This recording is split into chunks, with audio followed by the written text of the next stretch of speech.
Oke, Assalamualaikum warahmatullahi wabarakatuh. Nama saya Mahendra Dwi Karnamaji dengan NRP 5026-270102 dari kelas SSA. Di sini saya akan menjelaskan ulang terkait laporan praktikum yang sudah saya buat, yakni kali ini kita berada di modul PP atau Projection Planning ya. Oke, kita langsung aja masuk ke step yang pertama ya mungkin ya. Oke, di step pertama ini kita itu change material master record. Nah, di sini kita pakai aplikasi change material. Nah, di langkah ini tuh kita bisa mengubah terkait atau memperbarui si informasi master material seperti deskripsi, dimensi, dan atribut lainnya. Nah, di study case kali ini tuh kita bakal memperbarui informasi uh, DXTR atau Deluxe Touring Bike 3023, 1023, sama 2023. Dan untuk select view-nya kita fokus ke MRP3 sama forecasting-nya. Ini kita setting-setting sesuai dengan apa yang ada di modul. Dan seperti yang saya bilang sebelumnya, selain 3023, di sini kita juga mengubah 2023 dan 1023. Oke, kemudian yang step kedua, yakni change routing. Nah, di sini kita bakal pakai aplikasi change routing. Jadi di step ini tuh bakal ngebantu kita buat mengubah dan memperbarui terkait si routing ini, yakni kayak urutan operasi dan resource yang bakal dibutuhin dalam suatu proses produksi. Seperti ini, kayak, nah ini. Nah, di sini tuh kita bisa milih operationnya sesuai apa yang ada di modul, saya ikuti, dan nanti activity-nya bakal berubah sesuai operation yang kita pilih. Seperti ini.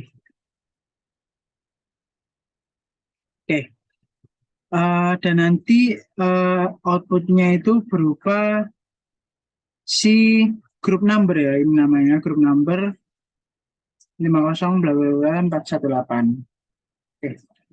Lanjut ke step yang ketiga yakni display product group. Jadi di display product group ini kita pakai aplikasi yang namanya sama, display product group, dan langkah ini tuh membantu kita buat ngelihat info-info terkait produk group tertentu. Jadi di case ini itu kita pakai produk grupnya si Deluxe Touring Bike. Jadi ini produk grupnya namanya PG DXR 023.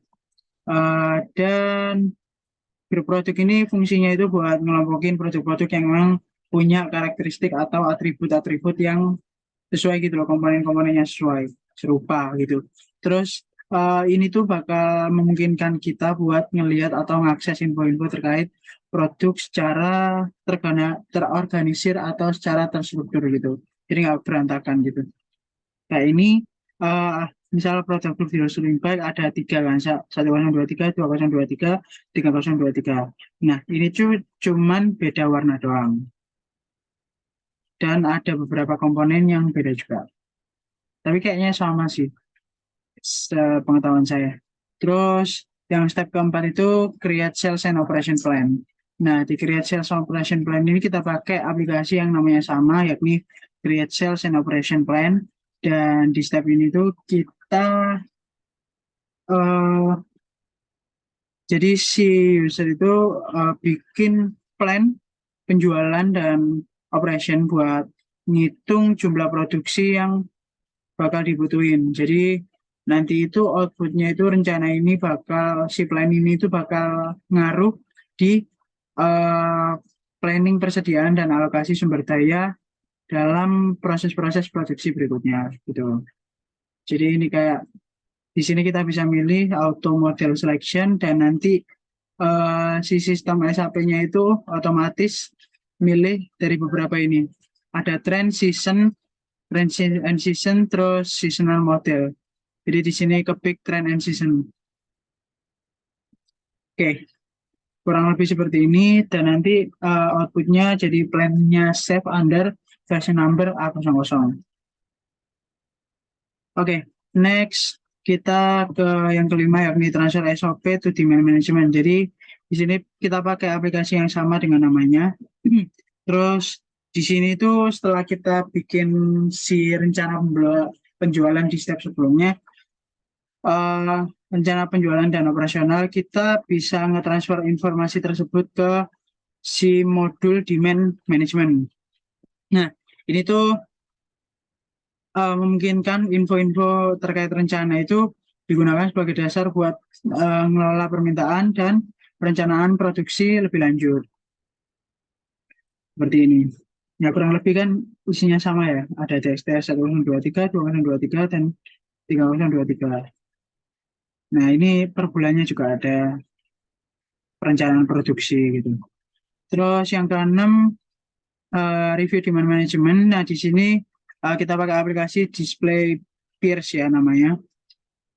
Jadi fungsinya itu kita bisa melihat informasi permintaan yang emang dikelola dalam si modul demand management. Uh, Terus kita itu bisa ngelihat dan kayak memperbarui si permintaan pelanggan. Terus kita juga bisa mantau perubahan-perubahan dan mengidentifikasi kebutuhan produksi yang berkaitan. Gitu. Seperti ini. Nah, ada schedule lainnya seperti ini. Oke, kita lanjut ke yang ketujuh. Yang ketujuh ini run MPS with Etika. Nah, di sini itu kita bakalan pakai aplikasi yang namanya Schedule MRP Run. Nah, di sini itu eh, kita bakal ngelakuin proses MPS buat ngasilin pesanan yang emang udah terencana gitu, buat memenuhi persyaratan dari SOP dan si demand management. Proses MRP juga kita lakuin buat menghasilkan pesanan yang terencana berdasarkan kebutuhan yang udah dibikin sebelumnya. Jadi nanti outputnya itu bakal ada jadwal produksi yang terperinci dan pemenuhan persyaratan produksi yang emang efisien gitu. Seperti ini. Nah ini outputnya. Oke, yang ke-8, next review stock requirement list. Di sini kita pakai aplikasi monitor stock atau requirement list. Jadi kita di sini itu bisa ngelihat list-list persediaan dan kebutuhan buat semua material dari Red Deluxe Touring Bike. Jadi laporan ini itu ngasih kita informasi tentang ketersediaan stok saat ini dan permintaan-permintaan yang ada terhadap si produk tadi, Deluxe Touring Bike itu.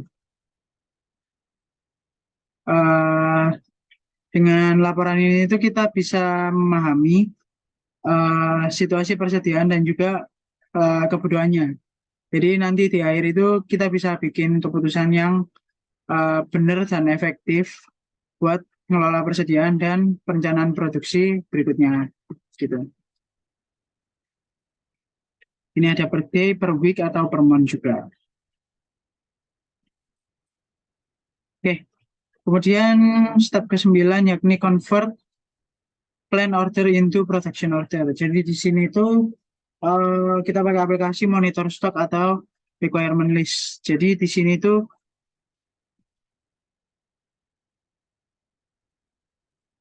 uh, kita bakal mengubah plan order jadi production order. Jadi nanti kita bakal libatin si scheduling tadi, step scheduling. Terus uh, kita juga harus meriksa ketersediaan si material itu. Terus pengeluaran otomatis produksi. Jadi nanti setelah kita simpen si production order itu bakal ngasih nomor dan biaya produksi yang udah kita rencanakan. Uh, Nanti di akhir itu si proses produksi ini dapat di start berdasarkan production order yang udah dibuat. Nah ini order number-nya seperti ini, udah kita dapat ya. Oke, next step ke-10 receive goods inventory. Jadi kita pakai post goods movement. Jadi di step ini tuh kita bakal menerima barang yang apa ya istilahnya cukup gitu di lokasi penyimpanan yang kita pilih. Nah, pada kasus ini itu kita milihnya di lokasi penyimpanan Dallas buat mulai proses produksinya. Nah, eh, di sini eh, sesuai modul akan ada 500 unit buat masing-masing komponen si DXTR 3023 lagi di lokasi penyimpanan yang kosong sebelumnya. Nah, nanti persediaan itu bakal terisi dan bakal bisa digunain buat proses produksi selanjutnya. Di sini juga kita bakal ngedapetin material dokumen ya, seperti ini. Terus step ke-11. Step ke-11 itu issue goods to production order, kita pakai aplikasi Post Goods Movement.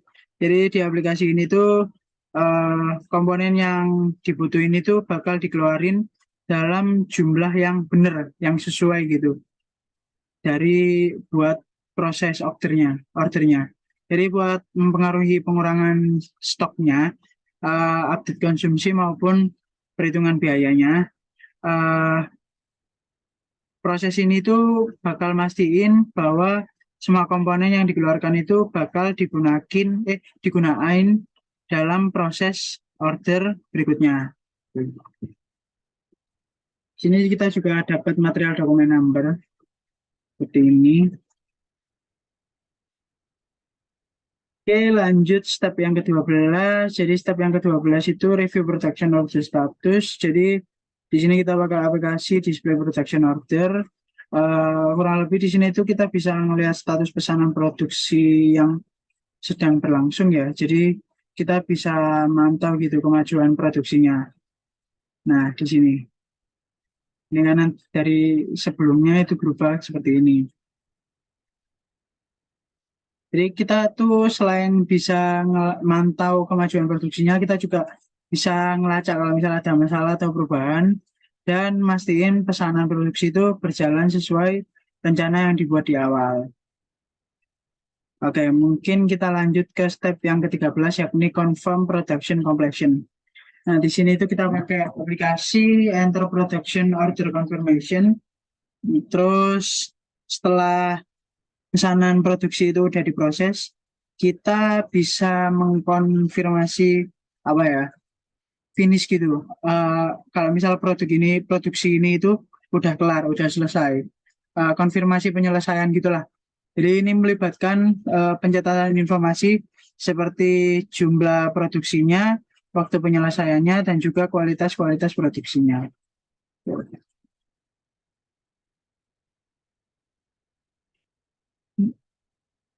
Oke, kemudian yang ke step 14, confirmation of order, kita juga dapat ini, nomor ini. Dan step yang ke-14 yakni receive good from production order.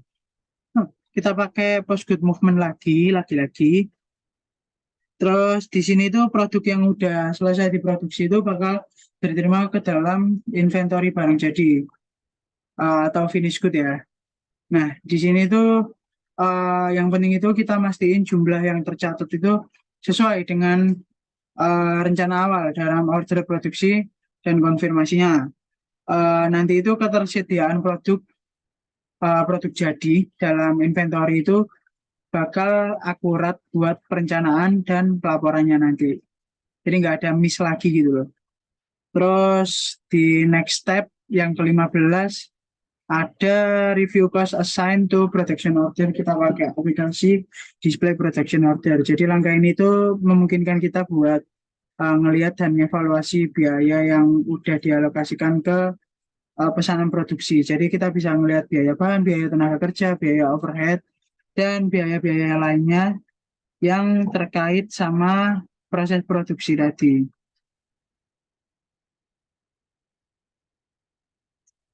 Oke, yang terakhir yakni step 16, settle cost of production order pakai aplikasi actual state settlement ya. Nah, di sini itu kita nyelesain biaya order produksi dengan ngalokasiin biaya yang udah kecatat pada order-order tadi ke objek biaya yang udah sesuai. Jadi proses ini itu bakal ngebantu bandingin biaya aktual dengan biaya perencanaan dan kita juga bisa mengidentifikasi selisih atau kekurangan atau mungkin masalah-masalah yang emang potensial dalam proses produksinya. Mungkin itu aja yang bisa saya sampaikan. Kurang lebihnya mohon maaf. Wassalamualaikum warahmatullahi wabarakatuh.